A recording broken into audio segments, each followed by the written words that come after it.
El politólogo, investigador, docente argentino Juan Negri, él es director de las carreras de Ciencia Política y además Estudios Internacionales de la Universidad Torcuato Di Tella.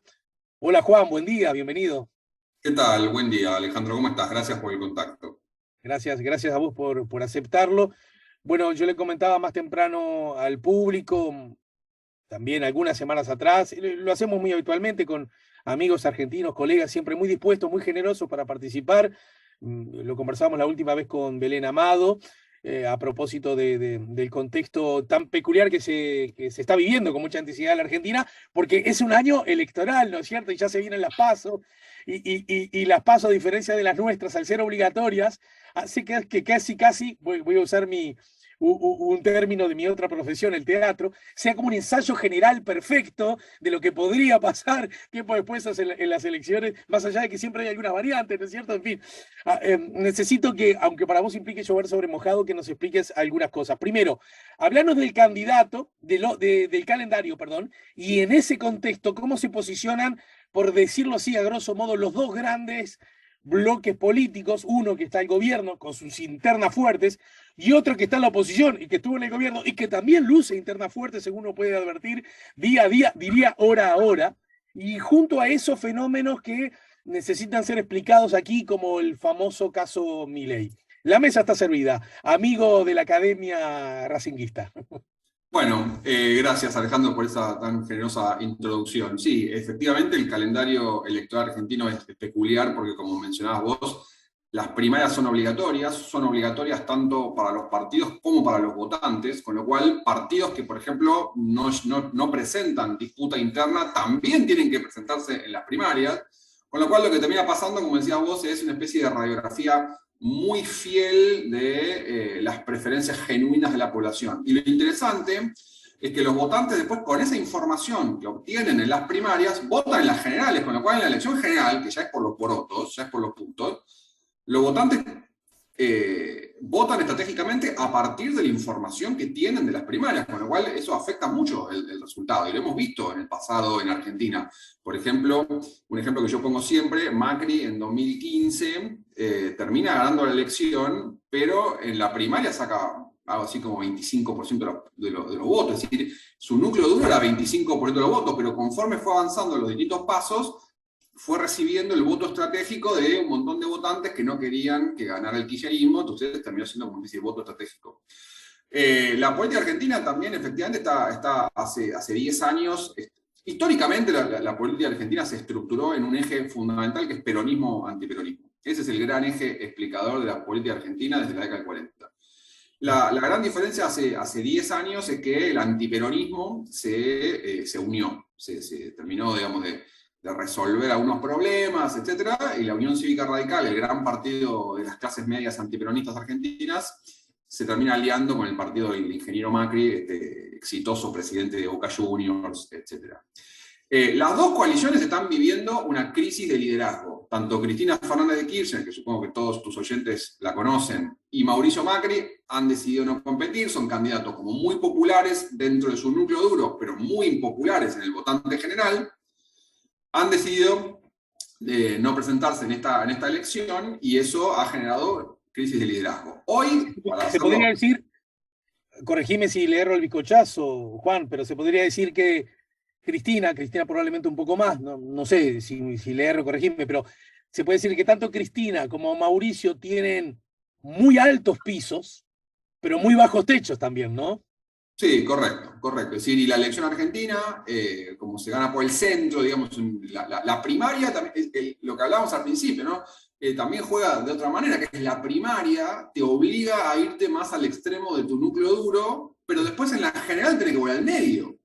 Con lo cual, ese es un juego que los candidatos argentinos tienen que hacer y que a veces es complicado. Y Macri es un tipo que hubiese ganado su primaria con mucha tranquilidad, o con bastante tranquilidad, no lo sé. Lo mismo Cristina, pero después en la elección general son impopulares. Al interior del pamperonismo, que ayer cambió de nombre, se llamó Frente de Todos durante estos 4 años y ahora se llama Unión por la Patria, tenemos básicamente dos grandes candidatos. Todavía no sabemos los nombres, porque ayer se definieron las alianzas, pero los nombres se definen a fines de junio. Lo que parece ser cierto es que el sector cristinista está aliado con el del ministro de Economía, Sergio Massa, y va a haber un candidato que yo creo que va a ser Sergio Massa, y el presidente Fernández, que está peleado a muerte con la vicepresidenta, ha decidido, él no compite, pero impulsa la candidatura del ex candidato también, Daniel Scioli.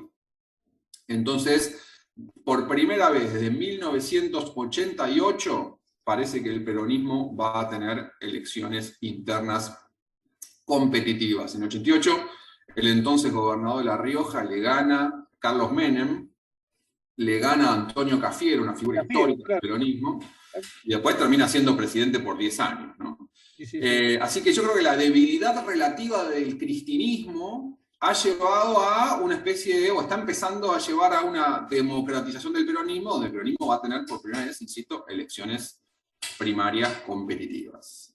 Juan, me tenés que ayudar porque cuando el presidente Alberto anuncia que no va a ser candidato en aquel recordado video, también es explícito en exigir, reclamar, no sé cuál es el término más adecuado, que tiene que haber internas dentro del justicialismo.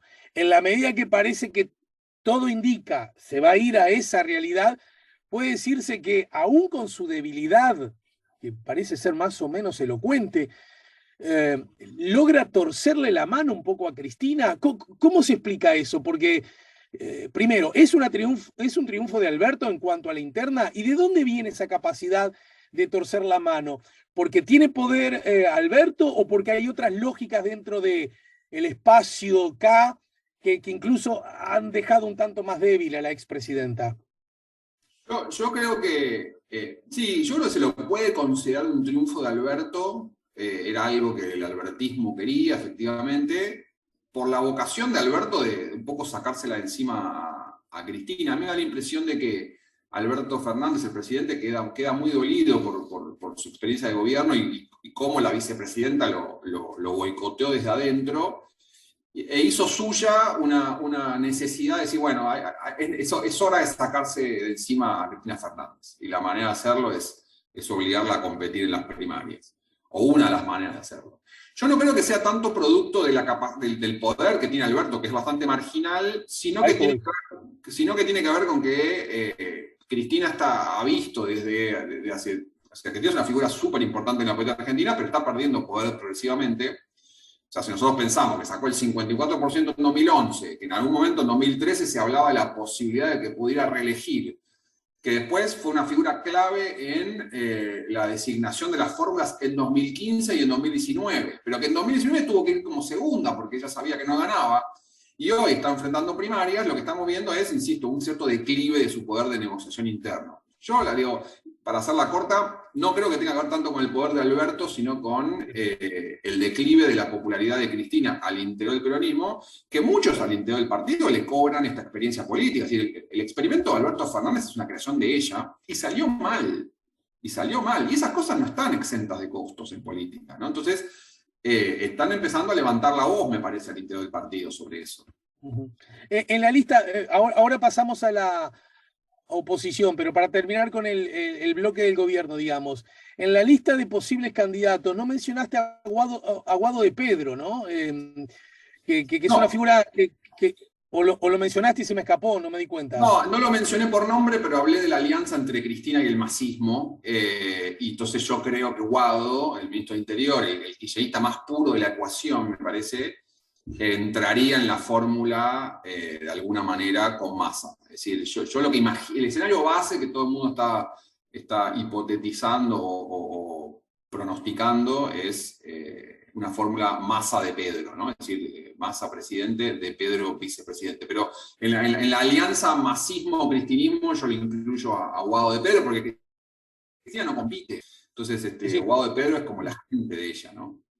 Bien, una cosa, nos vas a tener que explicar cómo funciona ya desde el punto de vista estrictamente legal las PASO, porque en Uruguay no siempre, como seguramente sabes, no siempre ocurre, pero no es tan extraño que ocurra que, por ejemplo, dentro de un partido va más de un candidato, gana uno, y el candidato que pierde tiene chances más o menos grandes de completar la fórmula con el que gana, y de ese modo el partido como que lame sus heridas y manda al público en general una imagen de unidad.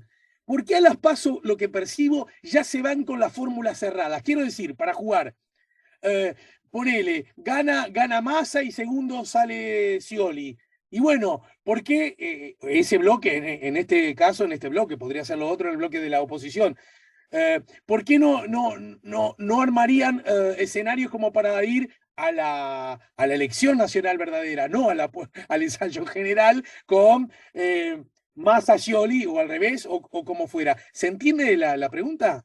Sí, perfectamente, y la respuesta es muy sencilla, que es que la ley no lo permite, y es un defecto que muchos han marcado de la ley de primarias, y que está en la agenda, no sé si ocurrirá eventualmente, está en la agenda a resolver. Es decir, vos tenés que ir con la fórmula armada y no la podés modificar. Es decir, si vamos vos y yo a la primaria, cada uno de nosotros con el candidato a vicepresidente, el que gana, nosotros dos, esa fórmula después va directamente a la elección general, y los que pierden se quedan afuera de todo.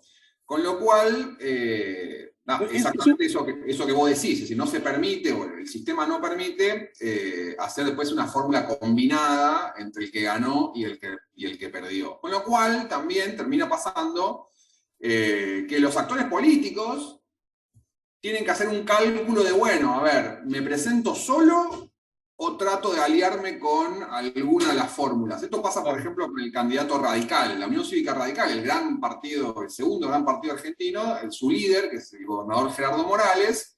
Bueno, digo, él está diciendo que se quiere presentar solo.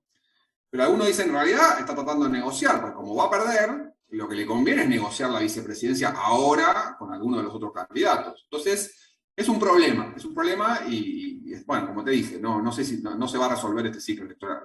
Bien, pasemos, porque también hay ruido en la interna de la oposición, ¿no es cierto? Exacto, exacto.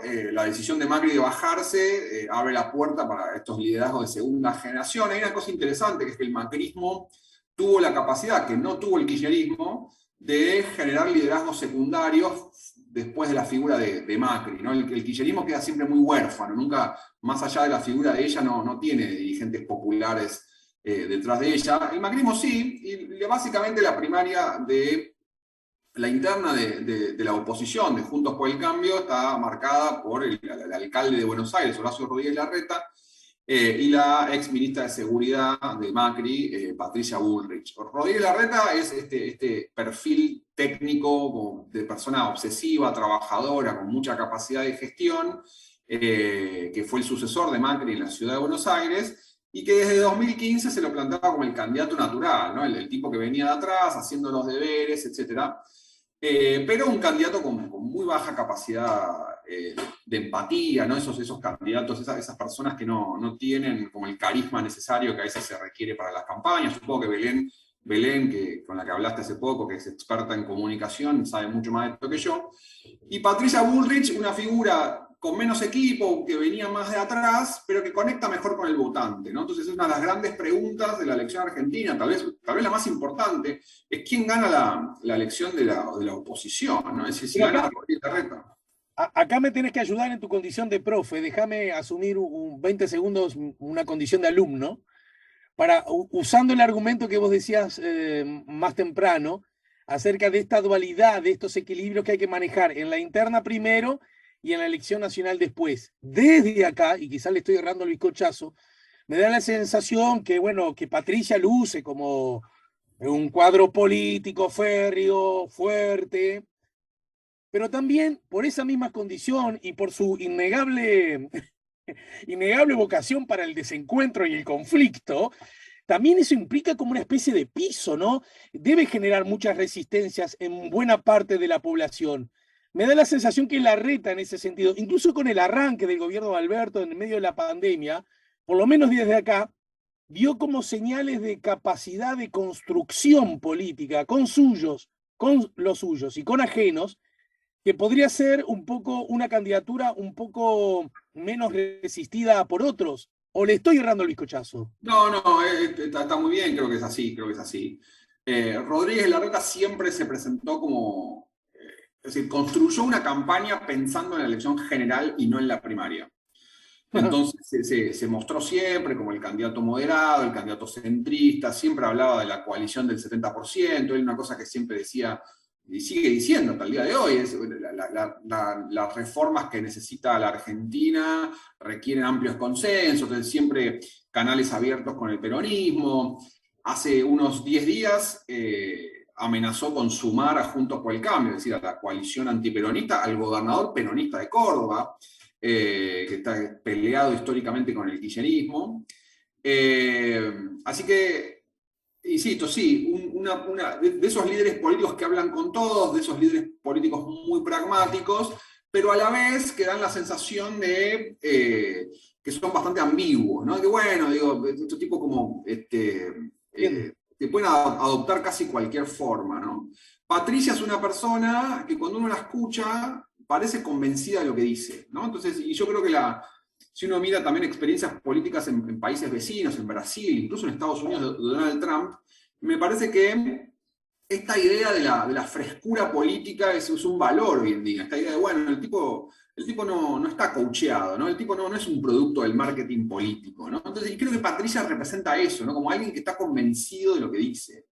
Sí. Patricia es una persona mucho más competida en la primaria, efectivamente, y la incógnita es, bueno, ¿cómo le iría eventualmente en la segunda vuelta? Porque efectivamente, como decís vos, Patricia sí trabaja mucho más para una elección primaria y después, bueno, el sistema la va a obligar a ir al centro. Lo que pasa es que también hay una variable que es la presencia de Milei, ¿no? Del que todavía no hablamos, porque tal vez Patricia absorbe buena parte del voto de Milei. Es decir, porque hay en los votantes de Milei hay mucho desprecio por la figura de Larreta, pero no tanto por la de Bullrich. Con lo cual, si Bullrich termina ganando la primaria de la oposición, y ya imagino que acá los oyentes están súper confundidos, ¿no? Pero si Bullrich termina ganando la primaria de la oposición, tal vez muchos votantes o sea, ella no captura el voto del centro, pero captura este voto que se está yendo hacia la ultraderecha, ¿no? Es decir, este candidato forastero, outsider, sin ningún tipo de estructura política, que es Javier Milei. Pero entonces, si entiendo bien, a los efectos de poder estar en la segunda vuelta, a los efectos del interés que puede llegar a tener Milei, la figura de Bullrich no necesariamente es una buena noticia, porque le puede quitar poderío a su propia candidatura. Si entendí bien la pregunta, es decir, podría pasar que si gana Rodríguez Larreta la primaria de Juntos por el Cambio, los que votaron por Bullrich en esa primaria terminen yendo a Milei, sí. Sí. Ajá. En el caso que sea Milei, el otro, el segundo. Bueno, no, porque Claro, sí, sí. no, van todos, está bien. Yo ya estaba anticipando en la segunda vuelta, que es un hecho que va a ocurrir casi, ¿no? ¿Se puede asegurar eso? Sí, la segunda vuelta va a ocurrir. O sea, esta elección en Argentina es a 3 pasos, digamos. Las primarias en agosto, las generales en octubre y la segunda vuelta en noviembre. Eso es un calendario muy largo. Y ahora, mi querido, yo sé que para este tema deberíamos hacer un seminario, porque hoy dijiste en el arranque, y mi amigo y hermano de la vida, Adolfo Fito Garcés, que ahora va a entrar, que lo conocés, supongo, también, ¿no? Sí. Va a entrar acá a los estudios para charlar de análisis político, pero de Uruguay. Vos dijiste, la política argentina podría definirse entre peronistas y antiperonistas, ¿no es cierto? Históricamente fue así, se está dibujando un poquito más, pero históricamente fue así, sí. A lo que quiero ir es a lo siguiente. Hagamos un escenario que por favor no te compromete a vos en cuanto a posibilidades, pero supongamos que en la interna del gobierno, del bloque peronista, con fuerte incidencia del kirchnerismo, gana en efecto Massa. Me da la sensación que Massa, además con el apoyo de Cristina, podría ganarle a Scioli. Me da la sensación que a pesar de tener malos índices de economía, Massa podría decir, vótenme no porque lo logré, no por lo que logré, sino por lo que evité. En fin, dale, pongamos ese escenario. No es tan improbable, ¿verdad? Que Massa le gane a Scioli, ¿no? No, al contrario, diría que es el escenario más probable. Y supongamos que, como vos decías, porque en la interna genera un poco más de fervor, en la interna de la oposición, la ex ministra del Interior Patricia le De, gane se- al actual jefe de gobierno de Buenos Aires, ¿de de acuerdo? seguridad, de seguridad, no de interior, de seguridad. De seguridad. El interior es acá, perdón, por eso la confusión. Bien, supongamos eso. Yo lo entiendo. Ahora, ¿de qué ideas estamos hablando? ¿Qué proyectos desde el punto de vista del espinel ideológico manejan? El rol del Estado, ¿qué tan liberales, qué tan de derecha, eh, qué tanta importancia le dan al mercado, qué tanta al Estado? Desde la perspectiva ideológica, de las ideas que deben estar al frente de un país, ¿de qué estamos hablando? No, una elección general, entonces, en la cual los candidatos son Massa, Bullrich y Milei. Milei, es interesante porque en términos de la amplitud ideológica, en cuestiones de economía, es prácticamente cero. Es decir, las diferencias entre... En economía, la línea que va de Scioli, Massa en el peronismo, hasta Rodríguez Larreta y Bullrich en Juntos por el Cambio, es muy, muy sutil. Es decir, no hay casi diferencias. No hay casi diferencias. Es Entiendo. decir, si se termina de concretar esa opción para las generales, es decir, Wall Street festeja, digamos. Es decir, los bonos argentinos suben, es decir, despega la bolsa, porque es tres candidatos muy promercados. Y de hecho, el exótico ahí es Milei, en realidad. Es decir, el más Pero disruptivo ahí, por supuesto, es Milei. exótico porque se sale todavía fuera del marco, ¿no? Porque, claro, porque se sale del mapa para la derecha, no para la izquierda. Porque Claro. históricamente el kirchnerismo siempre le dio mucho pavor a los mercados, ¿no? Así que ahí, en términos económicos, no hay tanta diferencia. No hay Y tanta entonces, diferencia. ¿por qué Cristina apoya a Massa, alguien que está claramente a la derecha de Cristina? Yo creo que hay dos razones. Una es, en su momento, cuando más asume, sobre todo, la situación, el gobierno estaba realmente contra las cuerdas y yo creo que ella vio el precipicio. Ella vio el precipicio y creo que genuinamente pensó que si seguían así, el gobierno no llegaba a 2023. Es decir, tal vez hoy nos olvidamos, pero en julio del año pasado, la renuncia del entonces ministro de Economía Martín Guzmán, las crisis del gobierno, es decir, el gobierno estaba en un momento crítico y creo que Cristina lo percibe así. Y segundo, me parece que es plena conveniencia política. Cristina y Massa se odian, se desprecian entre ellos. De hecho, hay grabaciones de los famosos Wikileaks donde Massa habla pestes de los dos, de Néstor y de Cristina, en la Embajada de Estados Unidos. Es el mejor candidato que tienen. Y entonces yo creo que Cristina apuesta a mantener algún tipo de que el peronismo haga una derrota digna, digamos, que le permita refugiarse en la provincia de Buenos Aires, y en ese sentido me parece que más es funcional. Bien. Hagamos esto, mi querido Juan. La seguimos más temprano que tarde, aquí o allá, ¿de acuerdo? Perfecto, genial. Te agradezco mucho y hacenos la invitación como está yendo mucho uruguayo, porque El el cambio. cambio conviene. Si alguno incluso va y le gusta, porque somos muy futboleros igual que ustedes, ir a Núñez, al Monumental, que quedó precioso. También puede darse una vueltita a poquitos metros por la Universidad Torcuato Di Tella, ¿no? Exacto, y tenemos una muestra sobre los 40 años de democracia con afiches y boletas viejas del año 83.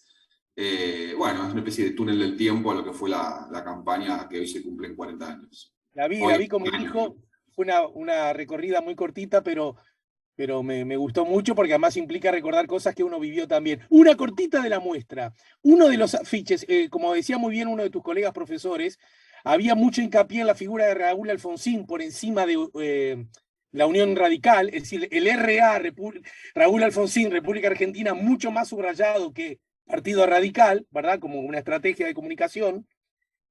Luder, un candidato más pobre, como candidato en sí mismo, en todo caso apelando más a la mística del peronismo y de Perón. Pero hubo un afiche que me llamó mucho la atención, que lo volví a ver, y que tenía no a Luder, era para votar a Luder, pero el afiche estaba Perón, naturalmente, a su lado Evita, y a su lado Isabelita. Y yo pensé que a esa altura del partido, incluso hoy mismo, Isabelita en cuanto a convocatoria, acumulación de votos, no solo no era una buena noticia, sino que estaba convencido que era una mala noticia. ¿Por qué insistían con esa figura de Isabelita poniéndola en el mismo afiche que el general y que Evita? Bueno, es una muy buena pregunta y es uno de los temas de la campaña del 83. El peronismo hace una campaña mucho más setentista que el radicalismo. El radicalismo hace es la primera campaña moderna, para llamarlo de alguna manera, ¿no? Focalizando más en el candidato, focalizando una línea más lavada, los afiches son como más, tienen una línea más, más puras. Los afiches del peronismo hay fotos de movilizaciones, de gente en la calle, y no nos olvidemos de que la Argentina venía de un periodo muy turbulento, muy violento. Parte de eso también, por ejemplo, es la famosa quema del cajón, ¿no? Un acto Claro, Herminio. muy violento de la campaña argentina que para muchos votantes, insisto, que veníamos de la dictadura, que veníamos de todo lo que había sido los 70, era muy revulsivo. Y el peronismo hace una campaña muy setentista, usando lemas setentistas, lucha y vuelve, liberación o dependencia, la quema del cajón, la gente en la calle. Y después hay una cosa, digo, Isabelita Perón era la viuda de Perón, digo, es decir, de alguna manera, y era la presidenta del partido, o sea que de alguna manera era como muy inevitable no usarla. Y de hecho se habló en algún momento de si podía ser parte de la fórmula. Pero sí, yo creo que le restó muchos votos. Es decir, hay una mirada muy para atrás que en ese momento no conectaba bien con el votante, ¿no? Bueno, saludos a mi amigo Bostero que anda haciendo cosas ahí al lado tuyo. Sí, se escuchan los ruidos, sí. No, divino, no, era. Vení, que se asome la cámara y nos mande un saludo para Uruguay. A ver, Vamos vení. arriba. ¿Cómo se llama? Se llama Benjamín. Dale, Benja. Hola, Benja, ¿cómo andás? Bien, Vamos arriba. ¿Cuántos años tenés, Benja? 9, Vamos arriba. ¿Y en qué grado estás? ¿En cuarto? sí. Bueno, muy bien. Chao, chao, Benja. Gracias por todo. Chao, Juan querido. Bueno, gracias Alejandro, gracias por el contacto.